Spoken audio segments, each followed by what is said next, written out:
سحر کے وقت اسحاق کے گھر کے سامنے 4 گھوڑے رکے۔ دروازے پر دستک ہوئی۔ اسحاق کا باپ اسحاق کی بیوی اور بیٹی کو ان کے ساتھ ایک اور آدمی کو دیکھ کر بہت حیران ہوا۔ اندر جا کر سپاہی نے اس سے تمام حالات اور واقعات سنا دیے، لیکن اس سے بھی نہ بتایا کہ اسحاق کے ساتھ قید خانے میں کیا سلوک ہو رہا ہے۔ اسحاق کے باپ نے اسی وقت اپنے قبیلے کے لوگوں کو اطلاع دے دی۔ لوگ جمع ہو گئے۔ سپاہی نے انہیں بتایا کہ اسحاق کو اس شرط پر رہائی دینے کا وعدہ کیا جا رہا ہے کہ وہ تمام مسلمانوں کو سوڈان کی فوج میں شامل کر دے اور تمام مسلمان سوڈان کے وفادار ہو جائیں۔ سپاہیوں نے بتایا کہ اسحاق کہتا ہے کہ مجھے جان سے مار دو، میں اپنی قوم کے ساتھ غداری نہیں کروں گا۔ تمام لوگ بھڑک اٹھے، سوڈان کو برا بھلا کہنے لگے۔ کسی نے کہا، یہاں صلاح الدین ایوبی آئے گا، یہ خدا کی زمین ہے، ہم قید خانے پر حملہ کر کے اسحاق کو رہا کرائیں گے۔ ایک آدمی نے کہا، تمہارے لیے یہ کام آسان نہیں۔ سپاہی نے کہا، تہ خانے میں سے تم کسی کو نہیں نکال سکتے، تم قید خانے کے سپاہی ہو۔ اسحاق کے باپ نے کہا، تم ہماری مدد کر سکتے ہو، میں غریب اور ادنیٰ سپاہی ہوں۔ اس نے کہا، میں آپ کے بیٹے کو پیغمبر سمجھتا ہوں، میں نے اسے کہا تھا کہ میری قسمت بدل دو، اس نے کہا تھا کہ باہر آ کر بدل دوں گا۔ جوں جوں وقت گزرتا جا رہا ہے میں اس کا مرید ہوتا جا رہا ہوں۔ یہ سب لوگ اس پر جان قربان کرنے پر تیار ہیں۔ کیا میری زندگی بھی ایسی ہو سکتی ہے جیسی تمہاری ہے؟ مسلمان ہو جاؤ اور یہیں رہو۔ اسحاق کے باپ نے اس سے کہا، ہم لوگ جنت میں رہتے ہیں، یہاں پانی کے چشمے ہیں اور ہرے بھرے درخت ہیں، یہاں کی زمین اتنا اناج دیتی ہے جو کاشتکاری نہیں کرتا وہ بھی بھوکا نہیں رہتا۔ یہ ہمارے اللہ کی شان ہے، تم ہمارے پاس آ جاؤ اور اپنی قسمت بدل لو، ہم لوگ آزاد ہیں۔ یہ پہاڑیاں ہمارا قلعہ ہیں جو ہمارے اللہ نے ہمارے لیے بنایا ہے۔ سپاہی نے وہی رہنے کا فیصلہ کر لیا۔ اسحاق کے باپ نے اس سے حلقہ بگوش اسلام کر کے اپنے پاس رکھ لیا۔ صبح طلوع ہو چکی تھی۔ سوڈانی سالار بے تابی سے کمانڈر کا انتظار کر رہا تھا، مگر اس کا کہیں نام و نشان نہ تھا۔ سورج اوپر اٹھتا گیا اور سالار بے چین ہوتا گیا۔ وہ سمجھا کہ کمانڈر راستہ بھول گیا ہوگا۔ اس نے ایک اور عہدیدار کو بلایا اور اس سے وہی باتیں بتا کر جو اس نے پہلے کمانڈر کو بتائی تھی روانہ کر دیا۔ اسحاق کوٹڑی میں بند رہا۔ یہ دن بھی کوٹڑی میں گزر گیا۔ اس کی کوٹڑی میں پڑی ہوئی لاش پھٹنے لگی تھی۔ قید خانے کے سنتری جو انسانوں کے جسم توڑنے اور تہ خانے کی بدبو کے عادی تھے، وہ بھی اسحاق کی کوٹڑی کے قریب آنے سے گریز کرنے لگے۔ بڑی ہی بری بدبو تھی۔ ایک سنتری نے ناک پر ہاتھ رکھ کر اسحاق سے پوچھا، او مردود، تم اس بدبو کو کس طرح برداشت کر رہے ہو؟ یہ لوگ جو کچھ تم سے منوانا چاہتے ہیں، مان جاؤ اور یہاں سے رہائی لو، اس مرداری بدبو سے پاگل ہو جاؤ گے۔ مجھے کوئی بدبو محسوس نہیں ہو رہی۔ اسحاق نے کہا، یہ مردار نہیں، شہید ہے، میں رات کو اس کے ساتھ لگ کر سوتا ہوں۔ تم پاگل ہو چکے ہو، سنتری نے کہا، لاش کی بدبو کا یہی اثر ہوتا ہے۔ اسحاق کے چہرے پر مسکراہٹ آ گئی اور اس نے لاش کے پاس بیٹھ کر قرآن کی ایک آیت کا ورد شروع کر دیا۔ یہ رات بھی گزر گئی۔ صبح کے دھندلکے میں جس دوسرے کمانڈر کو سالار نے بھیجا تھا واپس آ گیا۔ ایک تو مسلسل اتنے طویل سفر سے اس کا رنگ اڑا ہوا تھا، اس کے علاوہ وہ جو کچھ دیکھ آیا تھا اس سے بیان کرنے سے اس کی زبان ہکلا رہی تھی۔ اس نے سالار کو بتایا کہ راستے میں کچھ علاقہ ریتیلے ٹیلوں اور گھاٹیوں کا ہے، ایک جگہ گھید مردار کھا رہے تھے۔ اس نے ایک جگہ تلوار پڑی دیکھی، جوتے اور کپڑے بھی دیکھے۔ اس نے گیدوں کو اڑایا تو پتہ چلا کہ وہ کسی انسان کو کھا رہے تھے۔ چہرہ بھی خراب ہو چکا تھا۔ اس سے جو چیزیں مثلا خنجر، چمڑے کا کمر بند وغیرہ ملی وہ اٹھا کر لے گیا۔ اس سے یقین ہو گیا کہ یہ سوڈانی کمانڈر کی لاش تھی۔ اس نے آگے جا کر زمین دیکھی، گھوڑوں کے پاؤں کے نشان تھے۔ یہ کمانڈر پہاڑی علاقے تک گیا، گھوڑوں کے نشان وہاں تک گئے تھے۔ کچھ کہا نہیں جا سکتا تھا کہ کمانڈر مستورات کو ساتھ لایا تھا یا نہیں، اور اسے کس نے قتل کیا ہے۔ سوڈانی سالار نے کہا کہ معلوم ہو جائے گا۔ مسلمانوں کے اس علاقے میں سوڈانیوں نے جاسوس چھوڑ رکھے تھے جو انہی مسلمانوں میں سے تھے۔ ان جاسوسوں کا وہاں اور کوئی بس نہیں چلا تھا، صرف مخبری کرتے تھے۔ اسحاق کے متعلق انہی لوگوں نے بتایا کہ اس علاقے پر اس کا اثر و رسوخ ہے۔ ہوا بھی ایسے ہی۔ شام کے بعد جو جاسوس پہنچ گئے انہوں نے سالار کو پوری خبر سنائی کہ کمانڈر اسحاق کی بیوی بیٹی کو لے گیا تھا اور قید خانے کے ایک سپاہی نے اسے راستے میں قتل کر دیا اور مستورات کو واپس لے گیا ہے۔ انہوں نے سپاہی کا نام بھی بتایا۔ سالار نے یہ مسئلہ سوڈان کے حکمران کے آگے رکھا۔ اس نے صلیبی مشیروں کو بتایا۔ ان صلیبیوں نے مشورہ دیا کہ خاموش ہو جاؤ، مسلمانوں پر فوج کشی کی حماقت نہ کر بیٹھنا، انہیں کسی اچھے طریقے سے دوست بنانے کی کوشش کرو، زیادہ سے زیادہ یہ کارروائی کرو کہ اس سپاہی کو خفیہ طریقے سے قتل کرا دو تاکہ مسلمانوں کو پتہ چل جائے کہ ہمارے ہاتھ ہر جگہ پہنچ سکتے ہیں۔ اگر اسحاق تمہاری شرط تسلیم نہیں کرتا تو کسی اور سوڈانی مسلمان قیدی کو قائل کرو، اسحاق پر تشدد جاری رکھو۔ اسحاق کو ایک بار پھر تشدد کے شکنجے میں جکڑ دیا گیا۔ اب تو سالار اس سے اپنے کمانڈر کے قتل کا انتقام بھی لینا چاہتا تھا۔ اسے اتنی درندگی کا تختہ مشق بنا دیا گیا جتنا انسانی تصور سے باہر تھا۔ رات کے وقت وہ بے ہوش ہو گیا اور اسے کوٹڑی میں پھینک دیا گیا۔ ہوش میں آیا تو کوٹڑی میں اندھیرا تھا، باہر ایک مشعل جل رہی تھی۔ اسحاق نے اپنا ہاتھ ایک طرف کیا تو کسی کے جسم پر لگا۔ اسے یاد آ گیا کہ یہ وہی لاش ہے جو پہلے دن سے اس کے ساتھ پڑی ہے، مگر اسے ایسے لگا جیسے لاش سانس لے رہی ہو۔ یہ اس کے دماغ کی خرابی ہی ہو سکتی تھی۔ اس کے جسم کی حالت یہ ہو گئی تھی کہ اٹھنے کے قابل نہیں رہا تھا۔ لاش نے حرکت کی۔ اسحاق نے چونک کر دیکھا، چہرے پر نظر ڈالی، یہ لاش نہیں تھی، کوئی زندہ انسان تھا اور یہ کوٹڑی کوئی اور تھی۔ دوسرا آدمی بھی شاید بے ہوش تھا۔ وہ آہستہ آہستہ ہوش میں آیا اور اس نے آنکھیں کھول دی۔ اسحاق بڑی مشکل سے اٹھا اور پوچھا، تم کون ہو؟ عمر درویش، اس آدمی نے مری ہوئی آواز میں کہا۔ اوہ عمر درویش، اسحاق نے حیران ہو کر کہا، میں اسحاق ہوں۔ وہ ایک دوسرے کو اچھی طرح جانتے تھے۔ عمر درویش بھی صلاح الدین ایوبی کی فوج کے ایک دستے کا کمانڈر تھا۔ وہ بھی انہی مسلمان قبیلوں میں سے تھا جو سوڈانی ہوتے ہوئے سوڈان کی فوج میں بھرتی نہیں ہوتے تھے۔ عمر درویش بھی جنگی قیدی ہو گیا تھا۔ اسحاق کا نام سن کر اٹھ بیٹھا۔ تمہیں کیا کہتے ہیں؟ اسحاق نے پوچھا۔ کہتے ہیں کہ عالم کے روپ میں اپنے علاقے میں جاؤ، عمر درویش نے جواب دیا، اور لوگوں کے دلوں میں صلاح الدین ایوبی کے خلاف دشمنی پیدا کرو۔ کہتے ہیں کہ ہم تمہیں شہزادوں کی طرح رکھیں گے اور جس لڑکی کو پسند کرو گے وہ تمہارے ساتھ رہے گی۔ عمر نے پوچھا، تم سے کیا منوانا چاہتے ہیں؟ کہتے ہیں اپنے تمام قبیلوں کو سوڈان کا وفادار بنا دو، اسحاق نے جواب دیا۔ اس کے عوض مجھے مسلمانوں کے علاقے کا امیر بنانے کا وعدہ کرتے ہیں۔ یہ مسلمانوں کی الگ فوج بنانا چاہتے ہیں۔ مجھے معلوم ہو گیا تھا کہ تمہیں بہت تکلیفیں دے رہے ہیں، عمر درویش نے کہا۔ معلوم نہیں ہمیں ایک ہی کوٹڑی میں کیوں بند کر دیا ہے، شاید اس میں کوئی بہتری ہوگی۔ میں چاہتا تھا کہ تم مجھے مل جاؤ۔ میں نے ایک طریقہ سوچا ہے، اس پر عمل کرنے سے پہلے تم سے اجازت لینا چاہتا تھا۔ اچھا ہوا تم مل گئے۔ کیا طریقہ سوچا ہے؟ اسحاق نے پوچھا۔ تم نے دیکھ لیا ہے کہ یہ لوگ ہمیں چھوڑیں گے نہیں، عمر درویش نے کہا۔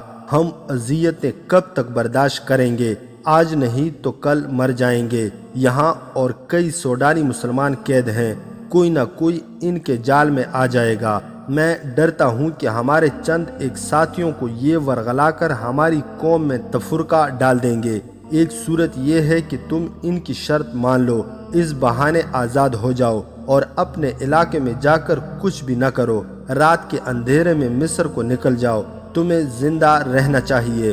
دوسری صورت یہ ہے کہ میں ان کی بات مان لوں، یہ مجھے جو سبق پڑھانا چاہتے ہیں وہ پڑھ لوں، ان کا بتایا ہوا بہروپ دار لوں اور اپنے تمام قبیلوں کو خبردار کر دوں کہ وہ سوڈانیوں کے کسی چکر میں نہ آئیں۔ اگر میں ان کا ساتھی بن گیا تو میں تمہیں یہاں سے نکالنے کی کوشش کروں گا۔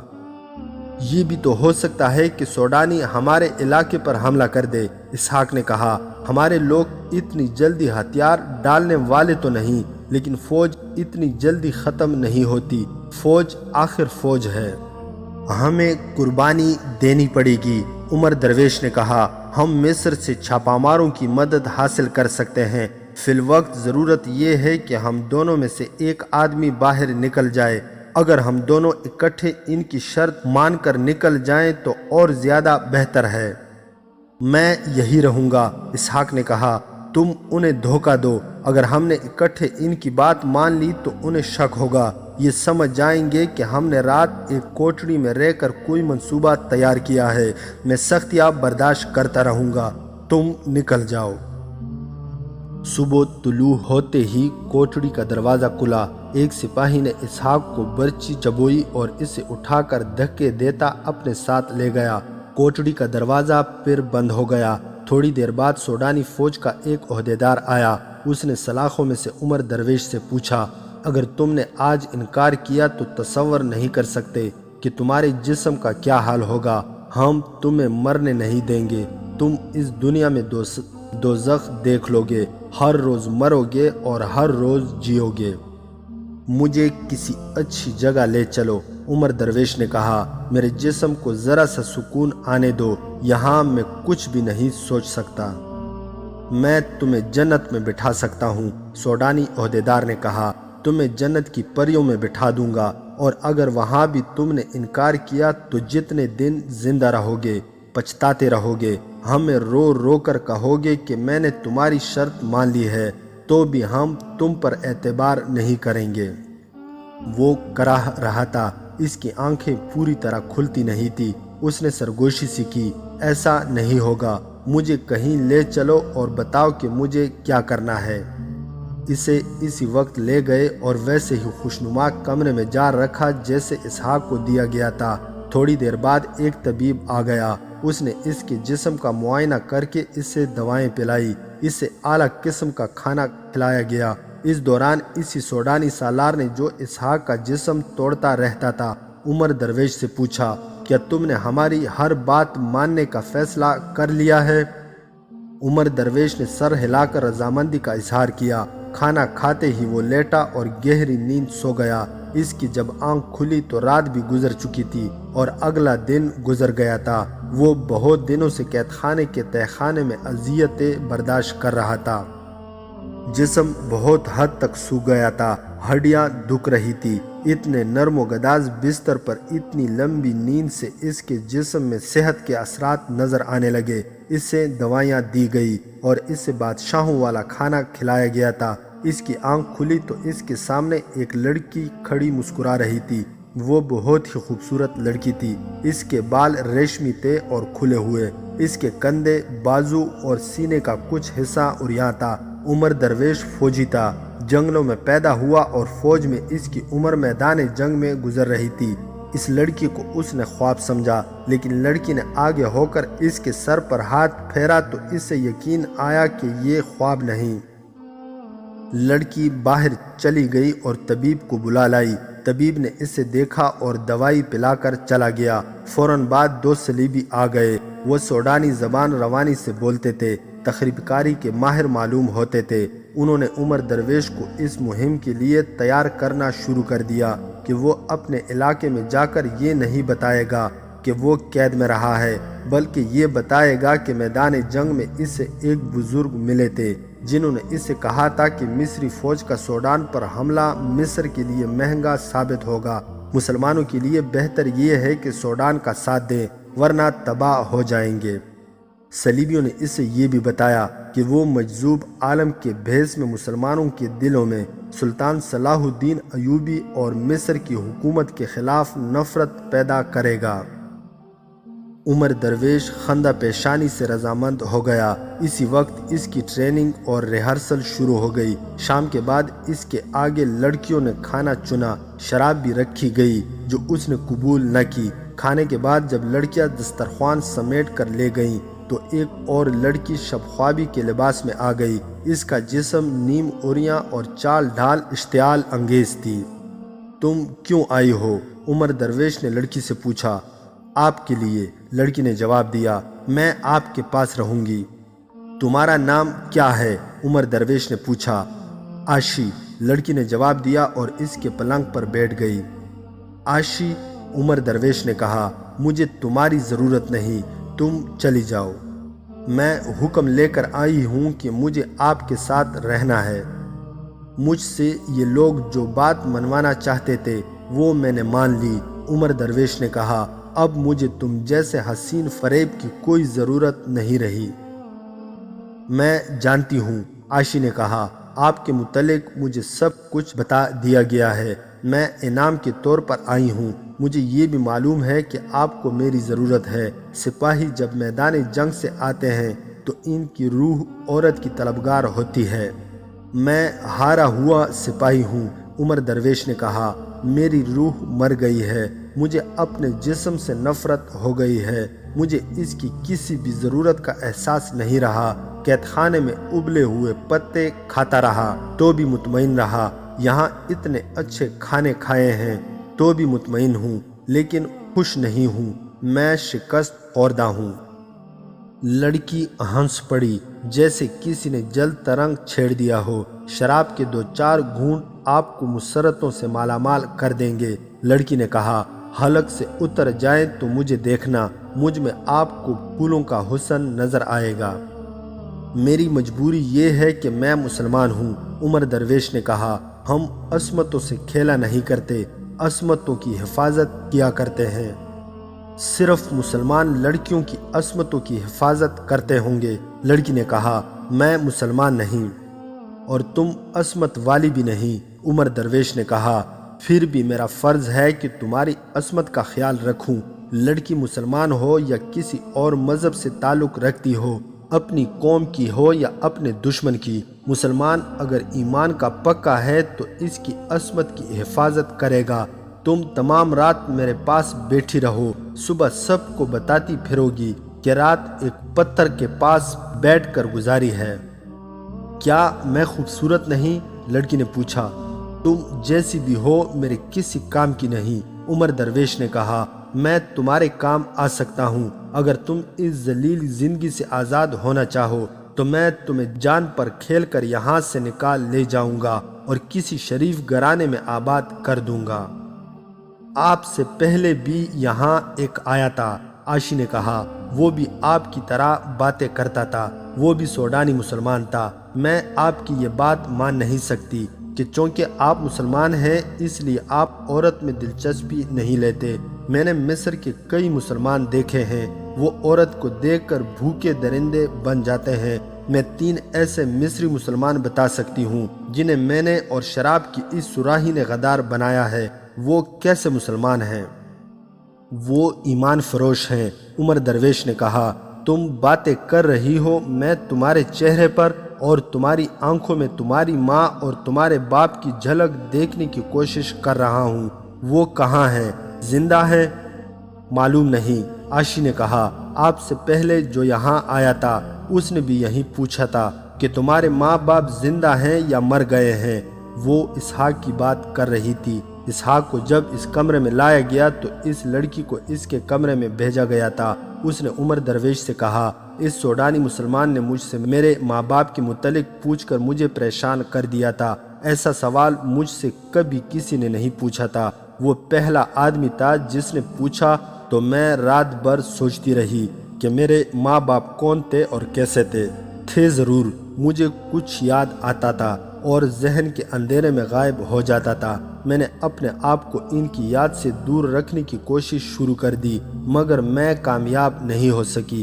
آج آپ نے ان کی یاد پھر تازہ کر دی ہے۔ میں جب محسوس ہی نہیں کرتی تھی کہ میرے ماں باپ ہوں گے تو میں خوش رہتی تھی۔ آپ سے پہلے آنے والے سوڈانی مسلمان نے میرے اندر ایسے جذبات بیدار کر دیے ہیں کہ میری خوشی پر اب اداسی کا آسیب سوار رہنے لگا ہے۔ تمہارا کوئی بھائی بھی تھا؟ کچھ بھی یاد نہیں، عاشی نے کہا، میں خون کے رشتوں کو سمجھتی نہیں کہ کیا ہوتے ہیں۔ تمہیں نیند آ رہی ہو تو سو جاؤ، عمر درویش نے کہا۔ آپ کو نیند آ رہی ہو تو میں خاموش ہو جاتی ہوں، عاشی نے کہا۔ جی چاہتا ہے کہ ساری رات آپ کے ساتھ باتیں کرتی رہوں۔ مجھے آپ جیسے آدمی اچھے لگتے ہیں۔ میں جس آدمی کے ساتھ کچھ وقت گزارتی ہوں اس سے مجھے نفرت سی ہو جاتی ہے۔ مجھے مسکرانا پڑتا ہے۔ وہ سوڈانی مسلمان جو آپ سے پہلے یہاں آیا تھا مجھے ساری عمر یاد رہے گا، جسے اس کمرے میں لایا گیا تھا۔ آپ دوسرے آدمی ہیں جن کی میں ہمیشہ قدر کروں گی۔ آپ نے میرے اندر روح اور جذبات کو بیدار کر دیا ہے۔ آپ مجھے شاید روح کی نظروں سے دیکھ رہے ہیں، دوسرے مجھے جسم کی بھوکی نظروں سے دیکھتے ہیں۔ میں تمہیں آبرو باختہ لڑکی سمجھتا تھا لیکن تم عقل اور فراست کی باتیں کرتی ہو، عمر درویش نے کہا۔ میں حسین اور میٹھا زہر ہوں، عائشی نے کہا۔ پتھروں کو موم کرنے کی مجھے تربیت دی گئی ہے۔ میں کوئی سیدھی سادی لڑکی نہیں۔ جابر حکمران کی تلوار اپنے قدموں میں رکھوا سکتی ہوں اور عالموں کے منہ پھیر سکتی ہوں، مگر اپنے آپ کو وہ موم سمجھنے لگی ہوں جو ذرا سی حرارت سے پگھل جاتا ہے، کسی پتھر کو نہیں پگھلا سکتا۔ یہ میری باتوں کا اثر نہیں، عمر درویش نے کہا، یہ میرے ایمان کی حرارت ہے جس نے تمہیں پگھلا دیا ہے۔ میں نے تمہارے اندر خون کے رشتے بیدار کر دیے ہیں۔ تم انسان ہو، تم کسی کی بیٹی ہو، تم کسی کی بہن ہو، تم کسی قوم کی آبرو ہو۔ میں تمہیں ہر رنگ میں دیکھ رہا ہوں۔ رات گزرتی جا رہی تھی، نیند کا خمار اور عمر درویش کی باتیں عائشی پر غالب آتی جا رہی تھی۔ نیند سے اس کی آنکھیں بند ہونے لگی۔ وہ پلنگ پر بیٹھی ہوئی تھی، وہی لڑک گئی۔ اس کی جب آنکھ کھلی تو اس نے اپنے آپ کو پلنگ پر اور عمر درویش کو فرش پر سوتے دیکھا۔ اس نے عمر درویش کو جگایا نہیں، اس سے دیکھتی رہی۔ اس کے سینے میں ہلچل بپا ہو گئی۔ اس نے اپنے گالوں پر اپنے آنسوؤں کی نمی محسوس کی اور حیران ہوئی کہ اس کے جسم میں آنسو بھی ہیں۔ اس کے آنسو کبھی نہیں نکلے تھے۔ اس نے عمر درویش کے پاس دو زانو ہو کر اس کا ہاتھ اٹھایا اور آنکھوں سے لگایا۔ عمر درویش کی آنکھ کھل گئی۔ عائشی کے ہونٹوں پر مسکراہٹ نہ آئی۔ اس نے اس سے یہ بھی نہ کہا کہ تمہیں فرش پر نہیں سونا چاہیے تھا۔ وہ خاموشی سے باہر نکل گئی۔ واپس آئی تو اس کے ہاتھ میں پانی تھا جس سے عمر درویش نے وضو کیا اور نماز پڑھنے لگا۔ عائشی کمرے سے چلی گئی۔ ناشتے کے بعد سوڈانی سالار دو صلیبیوں کے ساتھ آ گیا۔ میری ایک بات غور سے سن لیں، عمر درویش نے سالار سے کہا۔ مجھے کسی بھی وقت اسحاق کی ضرورت محسوس ہو سکتی ہے۔ آپ اسے پریشان کرنا چھوڑ دیں۔ اسے کسی کھلی اور آرام دہ کوٹڑی میں رکھیں۔ اسے تہہ خانے سے نکال کر اوپر لے آئیں۔ وہ میرا دوست ہے۔ مجھے جب اس کی ضرورت ہوئی تو میں اسے منا لوں گا، اسے دھوکہ بھی دے لوں گا۔ اگر وہ نہ مانا تو آپ اس کے ساتھ جو سلوک مناسب سمجھیں کریں۔ سوڈانی سالار نے کہا کہ ایسا ہی ہوگا۔ صلیبی مشیروں نے عمر درویش کو ٹریننگ دینی شروع کر دی۔ اس نے خوبی سے نقل کی۔ انہوں نے اسے جو باتیں بتائی وہ بھی اس نے زبانی یاد کرنی شروع کر دی۔ 4-5 روز اس کی تربیت ہوتی رہی۔ دن کے دوران صلیبی اس کے ساتھ ہوتے تھے اور رات کو عائشی اس کے پاس ہوتی تھی۔ یہ لڑکی اس کی مرید بن گئی تھی۔ اس کمرے میں جا کر وہ اپنے آپ کو پاکیزہ لڑکی سمجھنے لگتی تھی۔ 6-7ویں روز عمر درویش ایک درویش کے روپ میں اپنے علاقے میں جانے کے لیے تیار ہو گیا۔ اس سے درویشوں اور مجذوب عالموں کے کپڑے پہنائے گئے۔ عائشی نے اس سے کہا تھا کہ وہ جب اب مہم پر روانہ ہو تو اس سے بھی ساتھ لیتا چلے۔ اس کی خواہش پر عمر درویش نے سوڈانی سالار سے کہا کہ وہ اس لڑکی کو انعام کے طور پر اپنے ساتھ رکھنا چاہتا ہے۔ لڑکی اس سے دے دی گئی۔ اسے مستور کرنے کے لیے لڑکی کو برقع نما لبادہ دے دیا گیا۔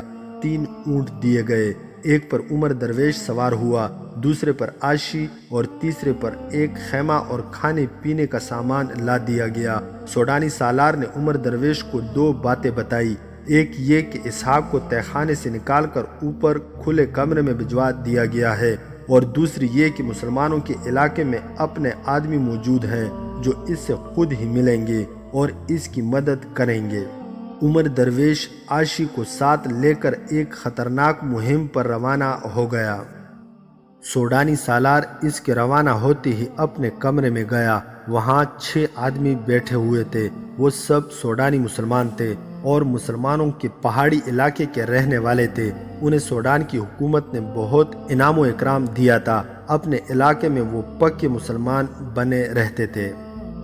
وہ جا چکا ہے۔ تالار نے انہیں کہا، تم دوسرے راستے سے روانہ ہو جاؤ، اکیلے اکیلے جانا، اپنے علاقے میں پہنچ جاؤ اور اس پر نظر رکھو جہاں تمہیں شک ہو کہ یہ شخص دھوکہ دے رہا ہے، اسے ایسے طریقے سے قتل کر دو جس سے کسی کو پتہ نہ چلے۔ میں اور آدمی بھیج رہا ہوں، انہیں اپنے گھروں میں رکھ لینا۔ یہ سب ایک دوسرے کے بعد روانہ ہو گئے۔ سوڈانی سالار نے 2 اور آدمی بلائے۔ وہ صرف سوڈانی تھے، مسلمان نہیں تھے۔ ان سے سالار نے کہا، ان مسلمانوں کا کوئی بھروسہ نہیں، اپنے علاقے میں جا کر سب ایکا نہ کر لیں۔ یہ 6 آدمی ہمارے ہی ہیں، لیکن یہ نہ بھولنا کہ مسلمان ہیں، وہاں جا کر ان کی نیت بدل سکتی ہے۔ اگر عمر درویش ٹھیک رہا تو تمہیں آتش گیر مادے کی ضرورت ہوگی۔ یہ ان آدمیوں نے گھروں میں پا رکھا ہے، تم جانتے ہو کہ اسے کب اور کہاں استعمال کرنا ہے۔ یہ دونوں بھی روانہ ہو گئے۔ وہ سپاہی جس نے اسحاق کی بیٹی اور اس کی بیوی کو بچایا اور کمانڈر کو قتل کیا تھا، اسحاق کے گھر رہتا تھا۔ جس روز عمر درویش روانہ ہوا، اس روز سپاہی کہیں باہر گھوم پھر رہا تھا۔ ایک تیر آیا جو اس کے جسم کو چھوتا ہوا ایک درخت میں جا لگا۔ سپاہی دوڑ پڑا اور اسحاق کے گھر جا پہنچا۔ اس نے اسحاق کے باپ کو بتایا کہ اس پر کسی نے تیر چلایا ہے۔ کوئی بھی نہ سمجھ سکا کہ تیر کس نے چلایا ہے۔ کسی کو معلوم نہ تھا کہ سوڈانیوں نے اسے قتل کرنے کی پہلی کوشش کی ہے۔ سلطان صلاح الدین ایوبی کے محکمہ جاسوسی اور سراغ رسانی یعنی انٹیلیجنس کا سربراہ علی بن سفیان قاہرہ میں تھا۔ اس وقت سلطان ایوبی صلیبیوں کے دوست مسلمان امراء سیف الدین گمشتگین اور الملک الصالح کی فوج کو شکست دے کر ان کے مخالفین کے مرکزی شہر حلب کی طرف بڑھ رہا تھا۔ اس کے یہ مسلمان مخالفین ایسی افراتفری اور بوکھلاہٹ میں بھاگ گئے تھے کہ کہیں بھی قدم نہ جما سکے۔ راستے میں 3-4 اہم مقام تھے جہاں وہ رک جاتے اور اپنی بکھری ہوئی فوج کو اکٹھا کر لیتے تو صلاح الدین ایوبی کا مقابلہ کر سکتے تھے، لیکن انہوں نے پسپائی کے ایسے راستے اختیار کیے جو جنگی لحاظ سے ان کے لیے مزید نقصان کا باعث بنے۔ سلطان ایوبی نے پیش قدمی جاری رکھی اور ان اہم مقامات پر قبضہ کر لیا۔ اس کی منزل حلب تھی۔ اس سے کچھ علم نہیں تھا کہ مصر کے حالات کیسی کیسی کروٹیں لے رہے ہیں۔ قاصد اس سے رپورٹیں دیتے رہتے تھے جن سے یہ پتہ چلتا تھا کہ طرح طرح کی سازشیں سر اٹھا رہی ہے۔ وہ میدان جنگ میں کبھی پریشان نہیں ہوا تھا، سازشیں اس سے پریشان کر دیا کرتی تھی، اور یہ حقیقت اس کے لیے زہر کی طرح تلخ تھی کہ ان سازشوں اور تخریب کاری کے ہدایت کار صلیبی اور اعلی کار مسلمان تھے۔ علی بن سفیان اس کا دست راست تھا، بلکہ اس کی آنکھیں اور کان تھا۔ اس سے سلطان ایوبی نے مصر سے غیر حاضری کے دوران مصر میں ہی رہنے دیا تھا اور اپنے ساتھ اس کے معاون حسن بن عبداللہ کو رکھا۔ مصر کی حکومت سلطان ایوبی کے بھائی العادل کے حوالے تھی۔ اپنے بھائی کی غیر حاضری میں العادل راتوں کو سوتا بھی کم تھا۔ علی بن سفیان کو وہ اپنے ساتھ رکھتا تھا۔ اس طرح مصر کا امن و امان اور اس خطے میں اسلام کی آبرو کا تحفظ ان دونوں کی ذمہ داری تھی۔ انہیں اچھی طرح معلوم تھا کہ سلطان ایوبی کی غیر حاضری میں مصر میں تخریب کاری بڑھ رہی ہے۔ اس کے علاوہ سوڈان کی طرف سے خطرہ تھا۔ 2-4 ماہ پہلے العادل نے سوڈانیوں کے ایک عجیب و غریب اور بڑے ہی خطرناک حملے کو غیر معمولی کامیابی سے تباہ کر دیا تھا، لیکن سوڈانیوں کے عزائم میں کوئی فرق نہیں آتا تھا، کیونکہ ان کا یہ حملہ جو ناکام ہوا تھا باقاعدہ فوج کا حملہ نہیں تھا۔ سوڈان کی باقاعدہ فوج نقصان کے بغیر تیار کھڑی تھی۔ اس فوج کو صلیبی تربیت دے رہے تھے اور بعض دستوں کی کمان بھی صلیبیوں کے ہاتھ میں تھی۔ سوڈان کے خطرے کی پیش بندی یوں کی گئی تھی کہ سرحد پر سرحدی دستوں کی نفری میں اضافہ کر دیا گیا تھا۔ ان کے علاوہ علی بن سفیان نے اپنے شعبے کے بے شمار آدمیوں کو سرحد پر پھیلا دیا تھا۔ یہ سب جاسوس اور مخبر تھے۔ وہ صحرائی مسافروں اور خانہ بدوشوں کے بحث میں سرحد پر گھومتے پھرتے رہتے تھے۔ ان کا رابطہ سرحدی چوکیوں کے ساتھ تھا۔ ان چوکیوں پر ان کے لیے گھوڑے تیار رہتے تھے۔ سرحدی دستوں کے گشتری سنتری بھی ان کے ساتھ رابطہ رکھتے تھے۔ ایک انتظام اور بھی تھا۔ علی بن سفیان کے چند ایک ماہر جاسوس تاجروں کے بہروپ میں سوڈان کے ساتھ غیر قانونی تجارت کرتے تھے، جسے آج کل سمگلنگ کہا جاتا ہے۔ انہیں مال دے کر سرحد پار کرا دی جاتی تھی۔ یہ لوگ سوڈان جا کر یہ ظاہر کرتے تھے کہ وہ مصر کے سرحدی دستوں کی آنکھوں میں دھول جھونک کر آئے ہیں۔ سوڈان میں بعض اجناس کی قلت تھی، جس میں اناج خاص طور پر قلیل تھا۔ سلطان صلاح الدین ایوبی کی ہدایت کے تحت مصر میں زیادہ اناج اگایا جاتا تھا، جس کا کچھ حصہ جاسوسی کے سلسلے کی سمگلنگ کے لیے الگ کر لیا جاتا تھا۔ سوڈان کے جو تاجر مصری تاجروں کے ساتھ کاروبار کرتے تھے، ان میں زیادہ تر جاسوس تھے جو مصر کے لیے کام کرتے تھے۔ انہیں جاسوس مصری جاسوسوں یعنی تاجروں کے روپ میں بنایا تھا۔ جاسوسی کا یہ طریقہ کامیاب ہوا تو سلطان ایوبی نے حکم دے دیا تھا کہ سوڈان کو اناج اور زیادہ سستا دو تاکہ یہ سلسلہ سارے سوڈان میں جال کی طرح پھیل جائے۔ چنانچہ جال پھیلا دیا گیا اور سوڈانی فوج اور حکومت کی ہر ایک نقل و حرکت قاہرہ میں نظر آنے لگی۔ علی بن سفیان نے سرحد کے ساتھ اپنے 2-3 ہنگامی مرکز بنا دیے تھے۔ جو ہی کوئی خبر ادھر سے آتی، سرحد کے کسی مرکز کو دے دی جاتی، جہاں سے برق رفتار گھوڑوں کے ذریعے قاہرہ پہنچا دی جاتی تھی۔ اس مقصد کے لیے جو سوار رکھے گئے تھے، وہ مسلسل تمام دن اور رات بغیر آرام کیے سواری کرنے کی مہارت رکھتے تھے۔ داستان ایمان فروشوں کی اگلی قسط آپ لوگ ہماری نیکسٹ ویڈیو میں ملاحظہ کر سکتے ہیں۔ مزید حقیقی اور تاریخی واقعات کے لیے اس چینل کو سبسکرائب کرنا نہ بھولیے گا۔